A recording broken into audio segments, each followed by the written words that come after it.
नमस्कार. मी प्रल्हाद कचरे. आपण पाहत आहात विधी साक्षरता. माहिती अधिकार अधिनियम 2005च्या संदर्भात आपण 10 व्हिडिओंची एक मालिका करण्याचं ठरवलेलं आहे. यापूर्वी 6 व्हिडिओ प्रसिद्ध झालेले असून हा एक 7वा व्हिडिओ आहे.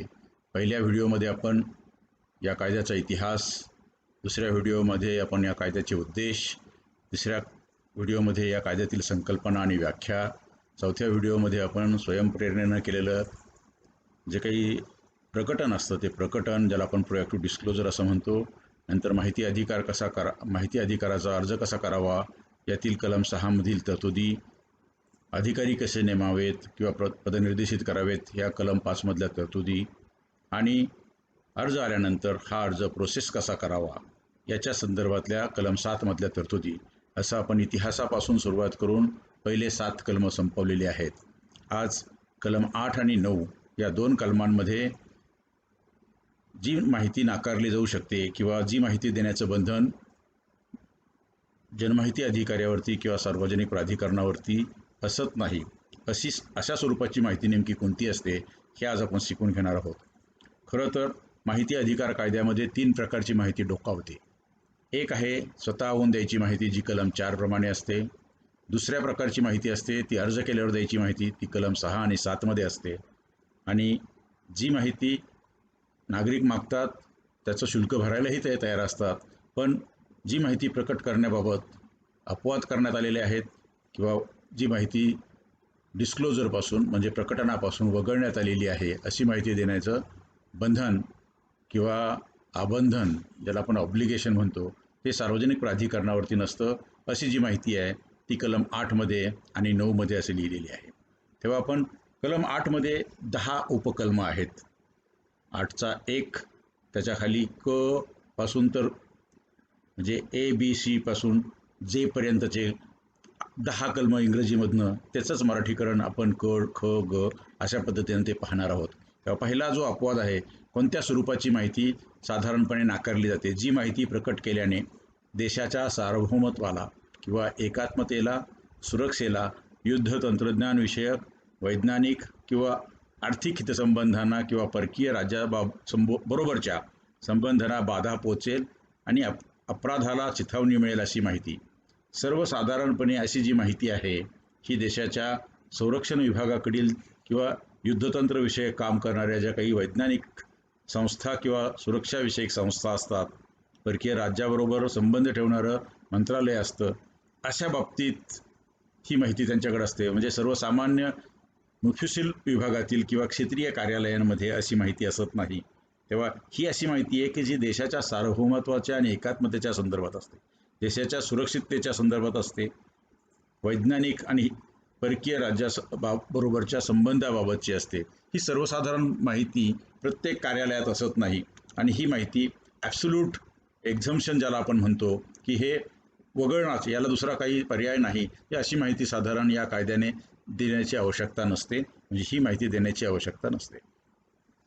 1चा ख म्हणजे इंग्लिशमध्ये 8(1)B, कोणत्याही न्यायालयाने किंवा न्यायाधिकरणाने जी माहिती प्रकाशित करण्यास स्पष्टपणे मनाई केली आहे, स्पष्टपणे मनाई, हा इथे शब्द जो वापरला आहे तो आहे स्पष्टपणे मनाई, एक्सप्रेस प्रोहिबिशन, किंवा न्यायालयाचा अवमान होऊ शकेल अशी माहिती.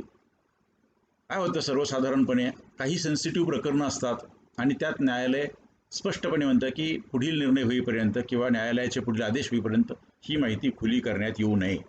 हे अत्यंत रेअरेस्ट ऑफ द रेअर, म्हणजे अत्यंत दुर्मिळ बाबतीत किंवा असे फार कमी प्रकरणं असतात. पण जनमाहिती अधिकारी सर्वसाधारणपणे नेहमी जे कन्फ्युजन करतात किंवा नेहमी जे चूक करतात किंवा त्यांचा जो गोंधळ होतो तो कुठे होतो, प्रत्येक कार्यालयाच्या संदर्भात प्रत्येक सार्वजनिक प्राधिकरणामध्ये अनेक केसेस न्यायालयात पेंडिंग असतात, पण त्याला सबज्युडिस केसेस म्हणतात किंवा न्यायालयात प्रलंबित केसेस म्हणतात. न्यायालयात प्रलंबित आहे म्हणजे लगेच 1चा ख लावा, नाही. न्यायालयात सबज्युडिस वेगळी आहे आणि एक्सप्रेस प्रोहिबिशन वेगळी आहे. ज्याच्या आदेशामध्ये किंवा अंतरिम आदेशामध्ये न्यायालयाने असं स्पष्टपणे लिहिलेलं आहे, ही माहिती या न्यायालयाच्या पुढील आदेशापर्यंत खुली करण्यात येऊ नये, असं जर स्पष्टपणे अत्यंत एक्सप्रेस प्रोहिबिशन असेल तरच ती माहिती नाकारता येते. आणि जर ती माहिती नाकारली नाही आणि माहिती दिली तर मात्र न्यायालयाचा अवमान होऊ शकतो. कारण खुले करू नये असा जर न्यायालयाचा आदेश असेल तर ती खुली केल्यामुळे आदेशाचा भंग होईल आणि कंटेम्प्ट ऑफ कोर्ट आपण ज्याला म्हणतो, न्यायालयाचा अवमान असा होऊ शकेल. अशी माहिती साधारणपणे नाकारली जाते. पण ही दुसऱ्याही प्रकारची माहिती ही फार कमी प्रकरणांमध्ये असते. अत्यल्प एखाद दुसरी केस आपल्याला पाहायला मिळते. हा कायदा आल्यापासून फार कमी प्रकरणामध्ये अशा स्वरूपाची माहिती नाकारली गेलेली आहे. 8(1)(c) इंग्लिशमध्ये 8(1) ग, जी माहिती प्रकट केल्याने संसदेच्या किंवा राज्य विधानमंडळाच्या विशेष अधिकाराचा भंग होईल, अशी माहिती साधारणपणे केंद्राच्या सचिवालयाचं जे आहे, लोकसभेचं आणि राज्यसभेचं त्यांच्याकडे असते आणि प्रत्येक राज्याच्या विधानमंडळाचं सचिवालय आहे त्यांच्याकडे असते. शिवाय राज्याचे जे निरनिराळे प्रशासकीय विभाग असतात किंवा मंत्र्यांचे जे निरनिराळे कार्यालय असतात किंवा निरनिराळे शासनाचे विभागात जे माहिती असते, ती माहिती साधारण संसदेच्या किंवा राज्य विधानमंडळाच्या विशेष अधिकाराचा भंग होईल अशी माहिती असते. सर्वसाधारणपणे ही अशी माहिती देखील क्षेत्रीय कार्यालयात फारशी आढळत नाही. निवडून आलेले जे संसदेचे सदस्य असतात, राज्य विधानमंडळाचे सदस्य असतात किंवा नियुक्त केलेले जे सदस्य असतात, अशा सर्व सदस्यांना काही प्रिव्हिलेजेस दिलेले असतात. जरी ते कोडिफाईड नसतील तरी कन्व्हेन्शनने ते मानले जातात आणि अशा विशेष अधिकारांचा सन्मान सर्वांनी करणं आवश्यक असतं. म्हणून जी माहिती प्रकाशित केल्याने किंवा माहिती अधिकारांतर्गत प्रकट केल्याने किंवा डिस्क्लोज केल्यामुळे अशा अधिकाराचा भंग होईल अशी माहिती प्रकट करता येणार नाही. हे तीनही आपण जे पाहिले आहेत, क, ख आणि ग, 8(1)(a), b आणि c, ही सर्वसाधारणपणे प्रत्येक कार्यालयात अशा माहितीचा अंतर्भाव होत नाही. म्हणून सर्वच कार्यालयांना ही माहिती लागू नाही. ही फक्त विशिष्ट कार्यालयांच्या संदर्भातली माहिती. आपण अशी माहिती देखील नाकारता येते. कोणी जरी RTI खाली मागितली तरी ती नाकारता येते. 8(1)(d), ABC, 8(1)(d), 8(1) घ, वाणिज्य क्षेत्रातील विश्वासार्हता, व्यावसायिक गुपिते, याला म्हणतो आपण कमर्शियल कॉन्फिडन्स, व्यावसायिक गुपिते याला म्हणतो आपण ट्रेड सिक्रेट किंवा बौद्धिक संपदा याला म्हणतो इंटेलेक्च्युअल प्रॉपर्टी, यांचा समावेश असलेली जी माहिती प्रकट केल्याने व्यापक लोकहित होणार असेल, याखेरीज जी माहिती प्रकट केल्याने व्यापक लोकहित होणार असलेल्याखेरीज इतर माहिती प्रकट केल्याने त्रयस्थ पक्षाच्या स्पर्धात्मक स्थानाला हानी पोहोचेल अशी माहिती. आता पहा, इथे वाणिज्य क्षेत्रातील विश्वासार्हता म्हणजे कमर्शियल कॉन्फिडन्सची माहिती बहुतेक कार्यालयांमध्ये असते. कारण निरनिराळ्या कार्यालयांमध्ये कॉन्ट्रॅक्ट देण्याचं काम, व्हेंडर सांभाळण्याचं काम, आउटसोर्सिंगचं काम चालूच असतं. आणि आउटसोर्सिंग किंवा कुठल्याही कामासाठी जेव्हा इतरांच्या सेवा घेतल्या जातात तेव्हा अनेक लोक कॉन्ट्रॅक्टमध्ये सहभागी होतात आणि मग अशा बिडर्सची माहिती लोकांकडे असते. त्यांच्या व्यवसायाच्या संदर्भातली बरीच गुपितं म्हणजे त्यांचे क्लायंट लिस्ट असते, त्यांचा 6 महिन्याचा टर्नओव्हरची माहिती असते, 3 वर्षाचे त्यांचे ऑडिटेड स्टेटमेंट्स असतात किंवा काही लोकांच्या बौद्धिक संपदेची माहिती देखील आपल्याकडे असू शकते, निर्णया सार्वजनिक प्राधिकरणाकडे असू शकते. अशी माहिती देखील या कायद्याने देऊ नये असं अपवाद करण्यात आलेला आहे. मात्र इथे लिहिलेलं आहे, इथे या ठिकाणी जी माहिती, इथून पहा, इथून जी माहिती प्रकट केल्याने व्यापक लोकहित होणार असेल, म्हणजे या ठिकाणी व्यापक लोकहित हे याला क्वालिफिकेशन आहे. म्हणजे जर का क्वालिफाय झाली माहिती तर ही वरचे 3 पाहिले ते ॲब्सोल्यूट वाटत होते आपल्याला, ती द्यायची नाही म्हणजे नाही. तिथे काही व्यापक जनहिताचा पूर्व अट किंवा ज्याला आपण क्वालिफिकेशन, ती पात्रता लावली नाही. इथे मात्र तुमच्या हातामध्ये एक बॅलन्सिंग एक्झरसाईजसाठी तराजू घेतल्यासारखा PIO जनमाहिती अधिकाऱ्याला तराजू घ्यावा लागेल. एका बाजूला वाणिज्य हित किंवा वाणिज्य विश्वासार्हता, व्यावसायिक गुपितं, बौद्धिक संपदा म्हणजे हे सगळे प्रोटेक्टेड राईट्स आले आणि दुसऱ्या बाजूला जर पाहिलं तर आपण लोकहित, ही माहिती प्रकट केल्याने जास्त लोकहित साधणार आहे असं जर का हा खाली गेला तराजू, लोकहित होणार आहे म्हणजे पब्लिक इंटरेस्ट साधणार आहे, तर माहिती दिली पाहिजे. जर का ही माहिती दिल्याने हे वरती आलं आणि हे जे त्यांचे प्रोटेक्टेड इंटरेस्ट आहेत याच्यावरती जास्त बाधा येते आहे असं जर का वाटलं तर मात्र अशी माहिती न देण्याचा निर्णय त्यांनी घेतला पाहिजे. आणि त्यासाठी त्यांनी आपण सेक्शन 7 मध्ये जे पाहिलं होतं तसं ते 3 मुद्दे लिहून, माहिती न देण्याचं कारण, अपिलीय कालावधी आणि अपिलीय प्राधिकारी अशा सर्व बाबी लिहून अत्यंत सुंदर असं स्पीकिंग जजमेंट लिहिलं पाहिजे, स्पीकिंग डिसिजन लिहिलं पाहिजे आणि ती माहिती नाकारली पाहिजे, असा त्याचा अर्थ आहे. फक्त व्यापक जनहिताची जी चाचणी आहे, ज्याला आपण टेस्ट ऑफ पब्लिक इंटरेस्ट म्हणतो, ती आपल्याला या ठिकाणी घ्यावी लागते. आणि यालाच आपण जेव्हा या कायद्याचे उद्देश पाहत होतो त्या ठिकाणी देखील लिहिलं होतं की क्लॅशिंग इंटरेस्ट हे बॅलन्स केले पाहिजेत. इथे क्लॅशिंग इंटरेस्ट एका बाजूला खुलेपणा आणि दुसऱ्या बाजूला त्रयस्थ पक्ष जो आहे त्याची जी काही विश्वासार्हता आहे वाणिज्य किंवा त्याचे ट्रेड सिक्रेट जे आहेत त्याचं संरक्षण हे केलं पाहिजे. खुलेपणाने गेलं तर त्याला स्पर्धा करता येणार नाही आणि त्याचा व्यवसाय देखील करता येणार नाही. म्हणून एका बाजूला ते प्रोटेक्टेड इंटरेस्ट आहे त्याचं आपण रक्षण केलं पाहिजे. ॲट द सेम टाईम जनहिताची जर माहिती असेल तर ती खुली केली पाहिजे. आणि हे तुम्हाला हे याचं वेईंग करणं ज्याला आपण म्हणतो, ह्या गोष्टी तोलून मापून पाहणं, ही जी गोष्ट म्हणतो त्याला आपण एक एक्झरसाइज ऑफ बॅलन्सिंग एक्झरसाइज असं म्हणतो. आणि ती या ठिकाणी PIOला करावी लागते. ही अत्यंत महत्त्वाची आणि क्वासी ज्युडिशियल अशी भूमिका जनमाहिती अधिकाऱ्याला पार पाडावी लागते. त्याच्या पुढे 8(1)E एखाद्या व्यक्तीच्या विश्वासाश्रित संबंधामुळे तिला उपलब्ध असणारी माहिती, याला म्हणतात इन्फॉर्मेशन ऑफ फ्युड्युशियरी नेचर. फ्युड्युशियरी म्हणजे ट्रस्ट किंवा विश्वास. जी माहिती विश्वासानं एखाद्या व्यक्तीकडे येते ती माहिती जर कोणी मागितलं तर देण्याचा हा प्रश्न आहे. एखादं शासकीय दवाखाना घ्या, शासकीय हॉस्पिटल घ्या आणि अशा गव्हर्नमेंट हॉस्पिटलमध्ये एका पेशंटची माहिती त्या हॉस्पिटलला मागितली. आता पेशंट डॉक्टरांना जी माहिती देतो तो अत्यंत विश्वासानं देतो, क्लायंट वकिलाला जी माहिती देतो तो अत्यंत विश्वासानं देतो, विद्यार्थी शिक्षकाला जी माहिती देतो ती अत्यंत विश्वासानं देतो, शेअर होल्डर डायरेक्टर्सना जी माहिती देतात ती अत्यंत विश्वासानं देतात. तेव्हा हे असे काही समाजामध्ये विश्वासानं मोठी झालेली नाती असतात की त्यांना सगळ्यांना माहीत असतं की आपण जी सिक्रेट माहिती ह्या लोकांना सांगितली हे कधीही कोणत्याही परिस्थितीमध्ये खुली करणार नाहीत. बँकेमध्ये जेव्हा तुम्ही खातं उघडतो तर कुणीही आलं आणि कितीही लोक आपटलं तरी देखील ते बँकेचे लोक त्या व्यक्तीशिवाय इतरांना तुमचा बॅलन्स किंवा तुमच्या बँकेच्या खात्याची कोणतीही माहिती देणार नाहीत. एक्सेप्ट ज्याच्यासाठी लिगल प्रोव्हिजन्स असतील, याला इंटेलिजन्स किंवा CBI वगैरे अशा लोकांनी मागितलं तरच त्याचा, किंवा कोर्टाने मागितली तरच ती दिली जाऊ शकते, इतर देतच नाहीत. हे जे नातं आहे याला आपण म्हणतो विश्वासाचं नातं. आणि अशा विश्वासाच्या नात्यामध्ये आणि हे जेव्हा सार्वजनिक प्राधिकरण निरनिराळ्या लोकांशी इंटरॅक्ट होत असतं त्या इंटरफेसमध्ये अशी माहिती प्राधिकरणाच्या कस्टडीमध्ये येते. आणि अशी माहिती जेव्हा कोणी नागरिक अर्ज करून मागतात तेव्हा ती द्यायची की नाही याचा विचार करावा लागतो. आणि या ठिकाणी देखील जे प्रोव्हिजो आहे या ठिकाणी देखील जर ही माहिती दिल्यामुळे जास्तीत जास्त व्यापक जनहित साधणार आहे का हे तपासावं लागतं. आणि व्यापक जनहित साधणार असेल तर ती माहिती देण्याचा निर्णय घ्यावा लागतो. मात्र यासाठी कार्यपद्धती ती कलम 11 आपण थर्ड पार्टीची कार्यपद्धती पाहू. म्हणजे वरती जे आपण पाहिलं आणि हे E या दोन्हीच्या बाबतीत 8(1)D 8(1)E ह्या दोन्हीच्या बाबतीत ही कार्यपद्धती लागू आहे. आणि या दोन्हीच्या बाबतीत ही कार्यपद्धती पाळण्याविषयी जनमाहिती अधिकाऱ्याने दक्षता घ्यायची असते. आता ही आहे 8(1)F. इथं आहे 8(1)च विदेशी शासनाकडून विश्वासपूर्वक मिळालेली माहिती. ही तर अत्यंत महत्त्वाची माहिती आहे, कारण दोन देशांच्या संबंधाचा हा प्रश्न आहे. अशी माहिती देण्याचं बंधन नाही आणि यासाठी कोणतंही पब्लिक इंटरेस्ट या ठिकाणी दाखवलेलं नाही. खाली 2च्या प्रोव्हिजोमध्ये मात्र या ठिकाणी देखील या संपूर्ण 10च्या 10 अपवादांना देखील प्रोव्हिजो आहे, पण आपण तो प्रोव्हिजो नंतर पाहूया. विदेशी शासनाकडून मिळालेली विश्वासपूर्वक मिळालेली माहिती देण्याची आवश्यकता नसते, ती ही अपवादात्मक माहिती आहे. त्याच्यानंतर पुढचा आहे 1(6). जी माहिती प्रकट केल्याने व्यक्तीच्या जीवितास किंवा शारीरिक सुरक्षिततेस धोका निर्माण होईल अशी माहिती.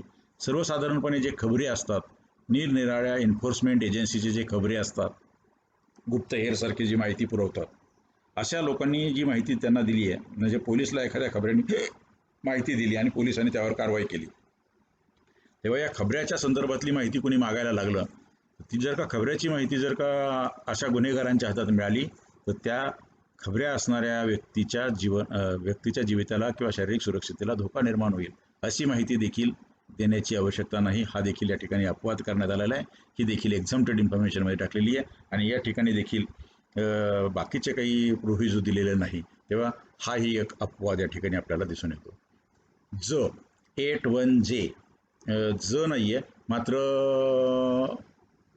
जे आय आय 81I म्हणजे 8चा 1चा ज, ज्यामुळे अपराध्यांचा तपास करणे, त्यांना अटक करणे किंवा त्यांच्यावर खटला दाखल करण्याच्या प्रक्रियेमध्ये अडथळे येईल अशी माहिती. ही म्हणजे पोलीस किंवा निरनिराळ्या ज्या एन्फोर्समेंट एजन्सीज असतात अशा लोकांकडं जेव्हा FIR किंवा चार्जशीटच्या मध्ये FIR दाखल झाला आणि चार्जशीट दाखल करेपर्यंत निरनिराळ्या जबाब घेतले जातात, पंचनामे केले जातात. असे पंचनामे, अशा जबाबाच्या प्रती किंवा जे काही सर्चेस घेतले जातात, मुद्देमाल जप्त केला जातो, अशा वेळेसही पंचनामे केले जातात, त्या ठिकाणी जबाब घेतले जातात, त्या ठिकाणी अनेक कागदपत्र तयार होतात, अशांच्या प्रती मागितल्या जातात.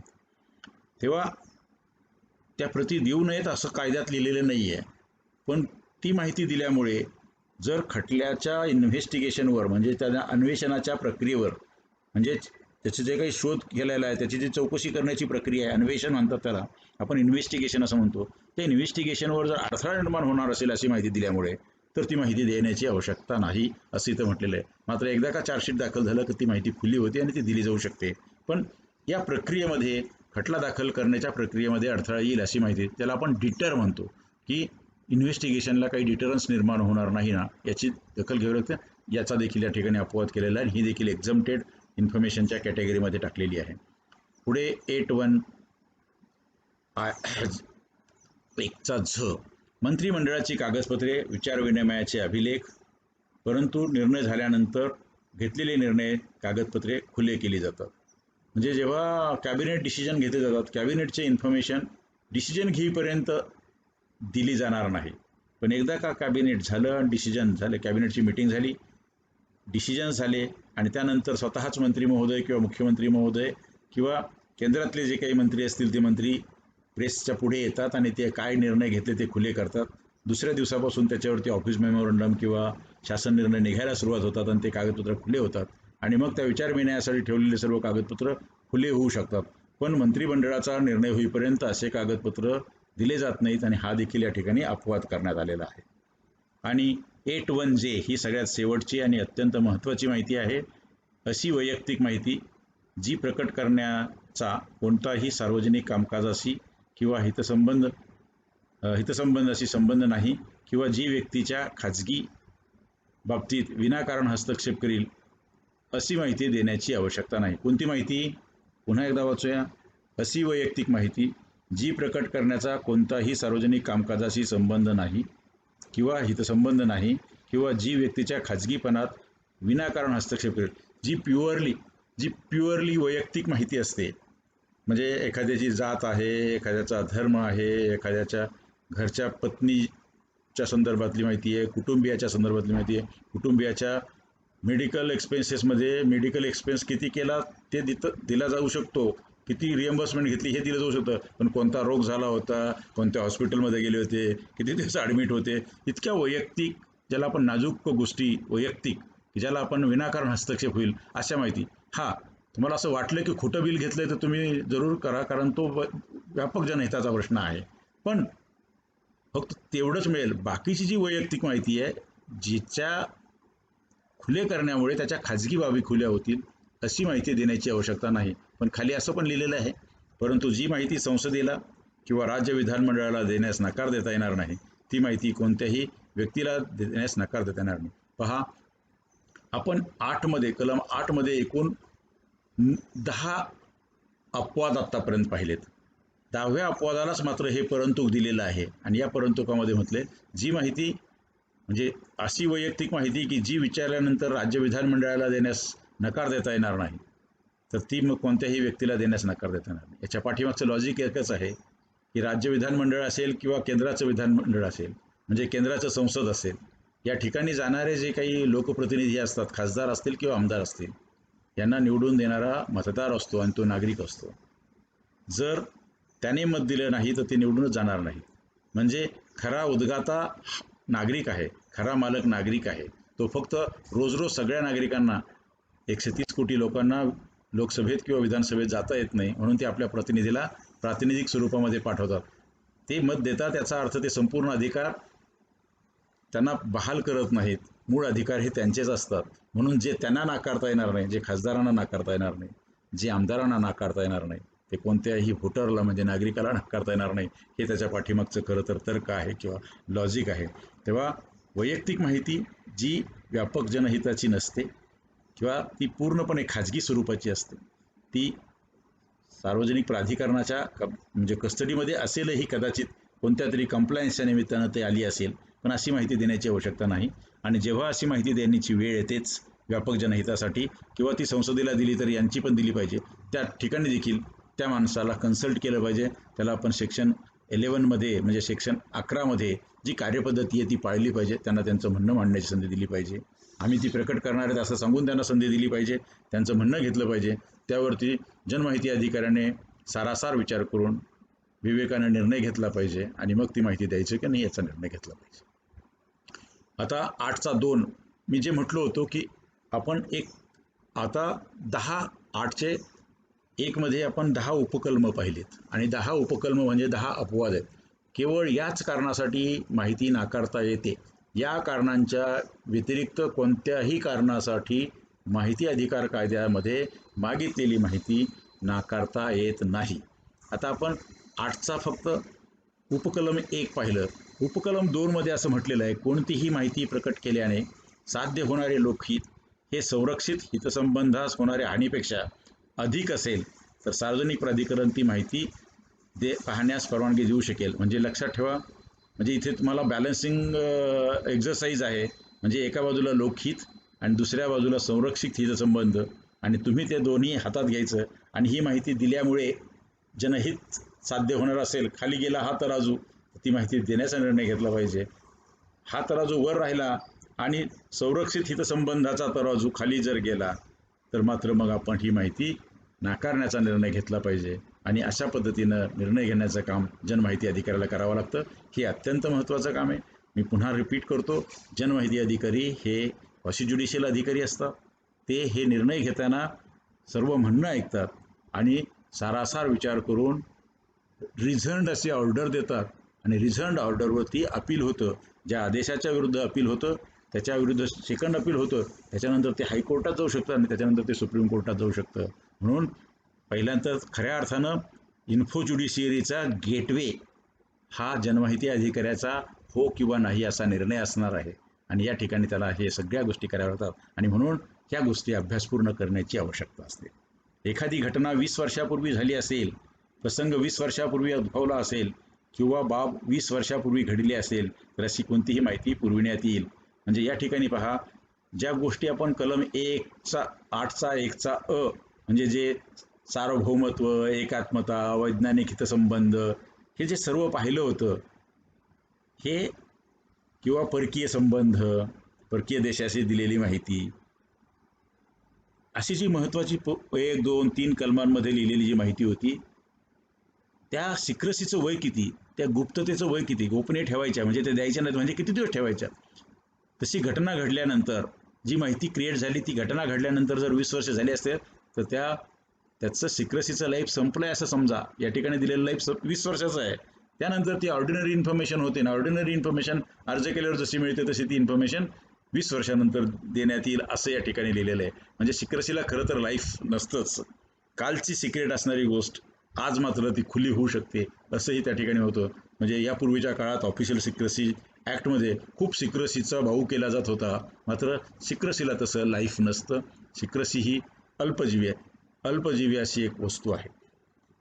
आता पहा, कलम 8 मध्ये अपवाद असणाऱ्या माहितीचे आपण 10 प्रकार पाहिले. 10 प्रकारामध्ये पहिले जे 3 प्रकार आहेत ते 3 प्रकार ॲब्सोल्यूट न देण्याचे प्रकार आहेत. जे पाहिलं म्हणजे युद्धविषयक, वैज्ञानिक विषयक, सार्वभौमत्व, संरक्षण विषयक अशी सगळी माहिती आहे. दुसरी, कोर्टानं जी काही एक्सप्रेस प्रोहिबिशन केलेली ती माहिती द्यायची नाही. आणि तिसरी, जी ज्याला आपण हक्कभंग होईल अशी माहिती, या तिन्ही गोष्टी द्यायच्या नाहीत. त्याच्यानंतरची 3 गोष्टी आपण पाहिल्या. एक, वाणिज्य हितसंबंधाची माहिती, नंतर दुसरी विश्वासाची माहिती, आणि तिसरी पाहिली 8 मध्ये ती वैयक्तिक माहिती. हे देण्यासाठी मात्र व्यापक जनहिताचा विचार करायचा आहे. आणि बाकीच्या नॉर्मल माहिती आहेत त्या जे देण्यासारख्या नाही आहेत नाकारायच्यात, आणि जर देण्यासारख्या असतील तर त्या द्यायच्यात. तेव्हा आपण 10 उपकल्म पाहिलेत आणि 10 अपवाद, या 10 अपवादांच्या शिवाय 11वा अपवाद कुणाला निर्माण करण्याचं स्वातंत्र्य नाही, कारण ही संसदेनं केलेला कायदा आहे, हे मॅन्डेट आहे. याच्याशिवाय कोणत्याही कारणासाठी माहिती नाकारण्याची तरतूद या कायद्यात नाही. आता कलम 9 आहे, तो आहे कॉपीराईटचा. हे जे चिन्ह आहे ते कॉपीराईटचं आहे. म्हणजे जेव्हा आपण खाजगी एखादं प्रकाशन पाहतो तेव्हा ते कॉपीराइटेड असतं बघा. एखाद्या व्यक्तीच्या कॉपीराईटचा उल्लंघन होत असेल तर अशी माहिती पुरविण्याची विनंती नाकारता येईल. फक्त लक्षात ठेवा, कॉपीराईट हा शासनाला नसतो. शासनाचं प्रकाशन असेल आणि शासनाच्या प्रकाशनामधली काही माहिती मागितली असेल, ते प्रकाशनचे प्रकाशन विकत देता येईल किंवा त्यातला काही भाग देता येईल. पण एखादं खाजगी पुस्तक असेल आणि त्यातला कॉपीराइटेड इन्फॉर्मेशन मागितली असेल तर ती मात्र तुम्ही देण्याचं कोणतंही बंधन जनमाहिती अधिकाऱ्यावरती नाही. तेव्हा आपण आत्तापर्यंत कलम 8मध्ये 10 अपवाद पाहिलेत आणि कलम 9मध्ये 1 अपवाद, म्हणजे एकूण या कायद्यामध्ये फक्त 11 कारणांसाठीच माहिती नाकारता येते. याच्याशिवाय वेगळं कोणतंही कारण देऊन माहिती नाकारण्याचा प्रश्न उद्भवत नाही. हल्ली मात्र सर्वत्र चर्चा चालू असते की जनमाहिती अधिकारी नवीन नवीन तंत्र अवलंबतात आणि माहिती नाकारण्याचा प्रयत्न करतात. ते साधारण असं म्हणतात की मागितलेली माहिती प्रश्न स्वरूपात आहे आणि प्रश्न स्वरूपात माहिती देण्याचं प्रयोजन माहिती अधिकार कायद्यात नाही. हे असं जे काही उत्तर आहे हे सर्वस्वी चुकीचं आहे.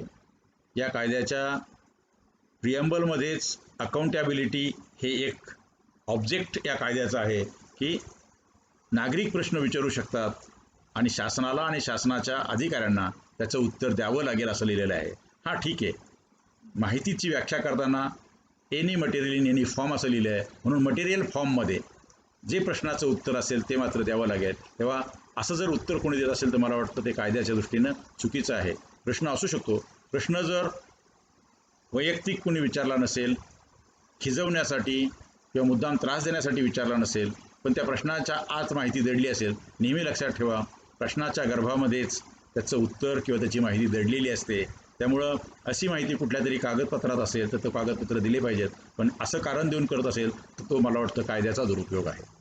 मागितलेली माहिती वैयक्तिक स्वरूपाची आहे म्हणून सर्रास नाकारली जाते, हे देखील चुकीचं आहे.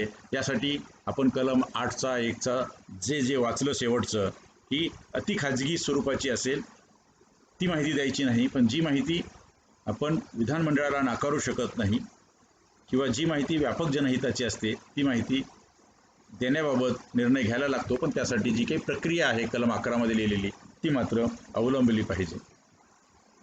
नंतर माहिती आढळ होत नाही असं कारण आहे, कारण माहिती अस्तित्वात असेल आणि ती तुम्हाला सापडत नाही हे कारण कलम 8मध्ये किंवा 9मध्ये दिलेलं नाही. तर तुम्हाला माहिती मिळून येत नाही किंवा ती तुमच्याकडं हस्तांतरित झाली नव्हती, त्या माहितीचा शोध लागत नाही, पण माहिती तर कार्यालयात आहे, म्हणजे कार्यालयात असायला पाहिजे, कारण ती कायमस्वरूपाची जर माहिती असेल आणि ती आढळ होत नाही तर हे कारण नाही, आणि असं कारण देणं देखील धोक्याचं आहे.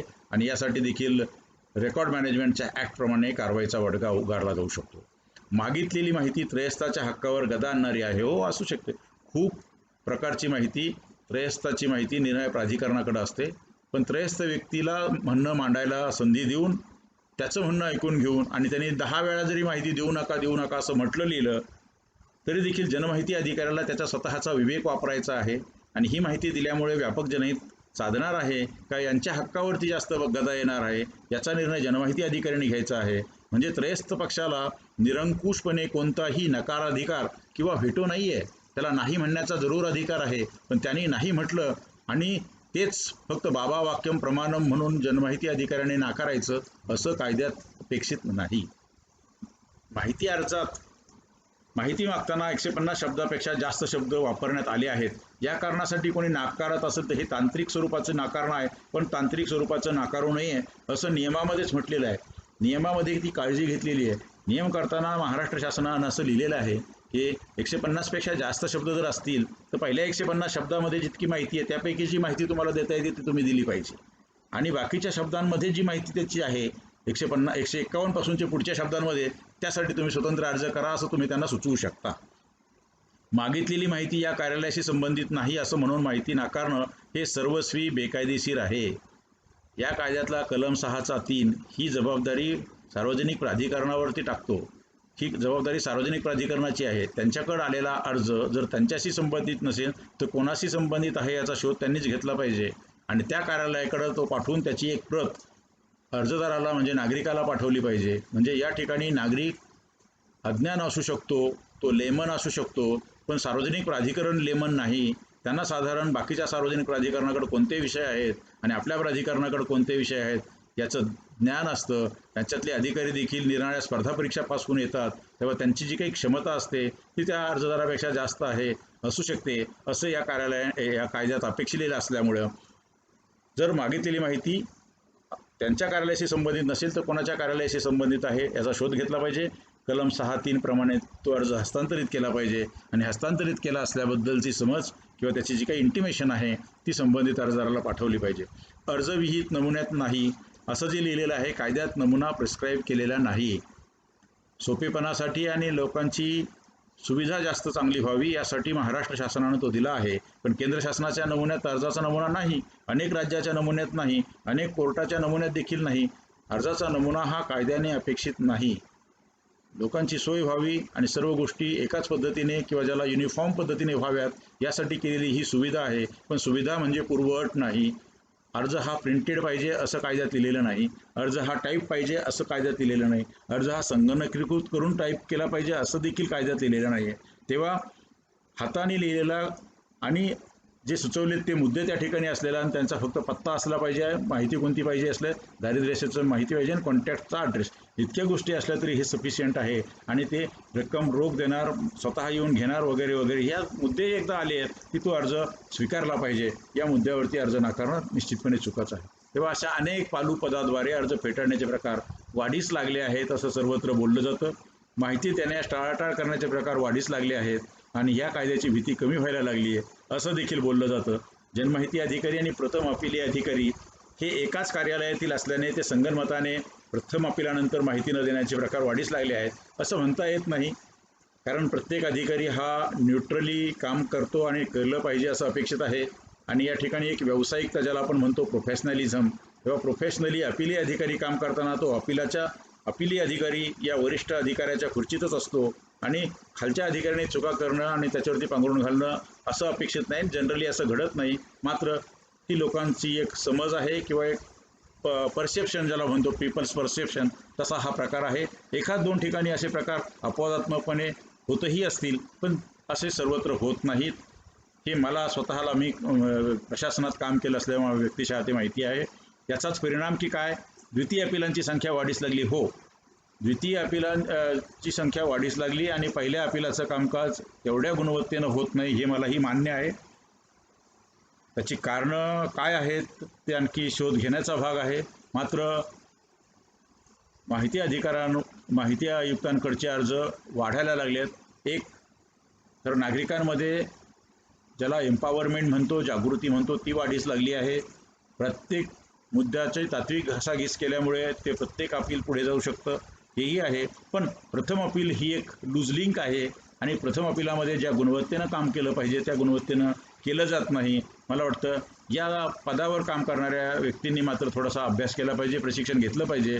आणि जर जनमाहिती अधिकाऱ्याचं काम इतकं महत्त्वाचं आहे तर पहिल्या अपिली अधिकाऱ्याचं काम किती महत्त्वाचं असेल याचा विचार केला पाहिजे. आपण कलम 8 पाहताना ज्या खाचाखोचांचा अभ्यास केला आहे आणि जे मुद्दे आपण या ठिकाणी चर्चिले आहेत त्यातनं जनमाहिती अधिकाऱ्याचा निर्णय किती महत्त्वाचा असतो आणि किती त्याचं हे आहे की ते क्वासी ज्युडिशियल नेचर आहे, ह्या गोष्टी जर पाहिल्या तर मला वाटतं की पहिल्या अपिली अधिकाऱ्यांनी जास्त काळजी घेण्याची आवश्यकता आहे.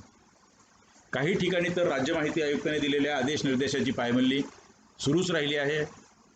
राज्य शासनाने जवळपास मी पाहिलं आहे की कायदा आल्यापासून 3 वेळा राज्य माहिती आयुक्तांचे दिलेले आदेश आहेत ते काटेकोरपणे पाळावेत असे परिपत्रकं काढलेली आहेत. मात्र अजूनही पायमल्ली होते असं दिसतं आहे, पण असे व्हायला नाही पाहिजे. त्याचं कारण आहे की ही एक इन्फो ज्युडिशियरी आहे, ही त्रिस्तरीय यंत्रणा तयार केलेली आहे आणि या त्रिस्तरीय यंत्रणेमध्ये ज्युडिशियल डिसिजन ज्या गतीनं आणि ज्या काळजीपूर्वकपणे आपण पाळतो त्याच पद्धतीने हे देखील निर्णय पाळले पाहिजेत. नाहीतर या ठिकाणी देखील कारवाईची शक्यता नाकारता येत नाही. हळूहळू सरकारी अधिकारी वर्गात या कायद्याचा जाच वाटू लागला आहे. हो, एक नवीन काम वाढलं, शिवाय सरकारी मानसिकतेला उत्तरं द्यायची सवय नाही. प्रश्न विचारताना फक्त 2-3 लोकांचे प्रश्न विचारलेले आवडतात. एक म्हणजे आपले वरिष्ठ न्यायालय किंवा हाऊस, म्हणजे ज्याला आपण विधानसभा किंवा विधान परिषद म्हणतो, अशा लोकांकडून आलेले प्रश्न विचारलेले त्याची उत्तरं द्यायची वर्षानुवर्षाची सवय आहे. रस्त्यावरचा सामान्य नागरिक जेव्हा मालकाच्या भूमिकेमध्ये समोर येऊन उभा ठाकतो, अर्ज आपल्या हातात ठेवतो आणि तो प्रश्न विचारायला लागतो, तेव्हा हा प्रश्न संस्काराचा आहे. म्हणजे स्वातंत्र्य मिळाल्यापासून आत्तापर्यंत 2005 पर्यंत झालेले संस्कार हे लगेच 15 वर्षात पुसून काढणं शक्य नाही. त्यामुळे अजून हा थोडासा भाग आहे आणि हळूहळू त्यांना जाच वाटू लागला किंवा जाट वाचू लागतो. असं जर असेल तर कदाचित तो त्या मानसिकतेचा भाग आहे.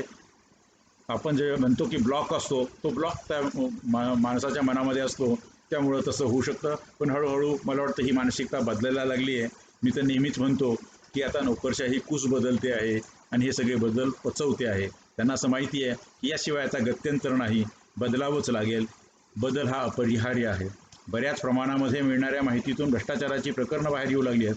ही अत्यंत चांगली गोष्ट आहे आणि मला वाटतं त्यामुळं कायद्याचा जो पारदर्शकतेचा आणि अकाउंटेबिलिटीचा जे काही उद्देश आहे ते अंशतः का होईना, अल्प प्रमाणात का होईना, पण ते साध्य होतं आहे.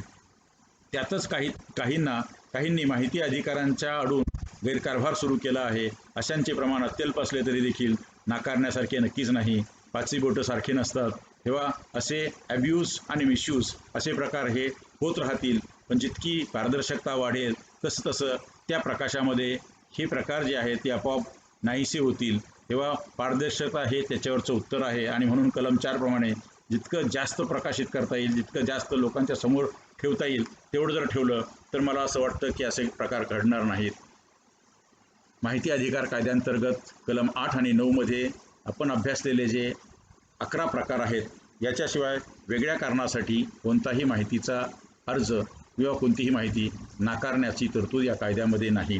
तेव्हा यापुढे आपण जेव्हा करू तेव्हा ह्या 2 कलमांचा पुन्हा एकदा आपण अभ्यास करून या गोष्टी पुन्हा तपासून पाहायला पाहिजेत आणि मग आपलं काम अधिक चांगलं केलं पाहिजे किंवा नागरिकांनी देखील या गोष्टी आपल्या मनामध्ये ठेवल्या पाहिजेत.